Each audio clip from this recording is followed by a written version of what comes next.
পর্দায় জয়া আহসানের উপস্থিতি মানেই ভিন্নধর্মী চরিত্র ও আবেগঘন গল্পের প্রত্যাশা। বাংলাদেশ ও কলকাতার পাশাপাশি বলিউডেও নিজের অভিনয় দক্ষতার স্বাক্ষর রাখা এই অভিনেত্রীর নতুন সিনেমা আজও অর্ধাঙ্গিনী নিয়ে দর্শকদের আগ্রহ তুঙ্গে। শুক্রবার ২৬শে জুন প্রকাশ পেয়েছে সিনেমাটির বহুল প্রতীক্ষিত ট্রেলারটি নিজের সামাজিক যোগাযোগ মাধ্যমেও শেয়ার করেছেন জয়া আহসান। সেই সঙ্গে জীবন ও সম্পর্কের জটিলতা নিয়ে দিয়েছেন এক আবেগঘন বার্তা। পোস্টে জয়া লিখেছেন, জীবন কোনোদিনই সরল ছিল না, হবেও না। তবু সমীকরণ বদলে বদলে নতুন করে বাঁচার স্বপ্ন দেখতে চায় মানুষ।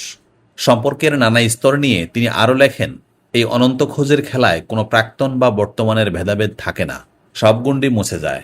এরকমই সামনে চলার কঠিন একটি দলিল আজও অর্ধাঙ্গিনী। পরিচালক কৌশিক গাঙ্গুলির নির্মাণে আজও অর্ধাঙ্গিনী আগামী 10ই জুলাই কলকাতার প্রেক্ষাগৃহে মুক্তি পাবে।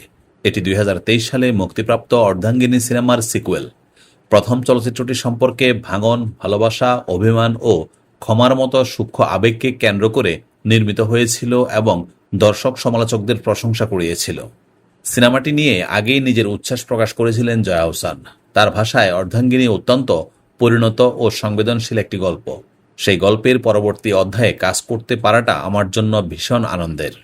সুরিন্দর ফিল্মসের প্রযোজনায় নির্মিত এই সিনেমায় আগের কিস্তির মতোই অভিনয় করেছেন কৌশিক সেন, চূর্ণী, গাঙ্গুলি ও জয়া আহসান। নতুন সংযোজন হিসেবে রয়েছে ইন্দ্রাশিস রায় ও অম্বরীশ ভট্টাচার্য। আগামী 10ই জুলাই মুক্তির পরে জানা যাবে প্রথম সিনেমার আবেগঘন যাত্রাকে নতুন অধ্যায়ে কতটা এগিয়ে নিতে পারে আজও অর্ধাঙ্গিনী। বাংলাদেশের সাম্প্রতিক সময়ের সবচেয়ে আলোচিত ও সফল সিনেমাগুলোর একটি হওয়া সিনেমাটি আবারও বড় পর্দায় ফিরেছে। 2022 সালে মুক্তির পর দেশ বিদেশে ব্যাপক সাড়া জাগানো মেজবাহুর রহমান সুমন পরিচালিত সিনেমাটি শুক্রবার থেকে স্টার সিনেপ্লেক্সের বিভিন্ন শাখায় পুনরায় প্রদর্শিত হচ্ছে। প্রথম মুক্তির আগেই হাওয়া আলোচনার কেন্দ্রবিন্দুতে চলে আসে। হাশিম মাহমুদের লেখা ও জনপ্রিয় হয়ে ওঠা সাদা সাদা কালা কালা গানটি সামাজিক যোগাযোগ মাধ্যম সহ সর্বত্র ব্যাপক সাড়া ফেলেছিল। সিনেমা মুক্তির পর সেই উন্মাদনা আরও বেড়ে যায়। দেশের সিনেপ্লেক্স ও সিঙ্গেল স্ক্রিন প্রেক্ষাগৃহে দর্শকদের উপচে পড়া ভিড়ের পাশাপাশি বিদেশের বিভিন্ন দেশেও সিনেমাটি উল্লেখযোগ্য ব্যবসায়িক সাফল্য পায়। হাওয়ার বিভিন্ন চরিত্রে অভিনয় করেছেন চঞ্চল চৌধুরী, নাজিফা তুষি, শরীফুল রাজ, সোহেল মণ্ডল সহ আরও অনেকে। এইদিকে কোরবানির ঈদে মুক্তি পাওয়া পরিচালক মেজবাহুর রহমান সুমনের নতুন সিনেমা রোয়েদ এখনও দেশের বিভিন্ন সিনেপ্লেক্সে প্রদর্শিত হচ্ছে।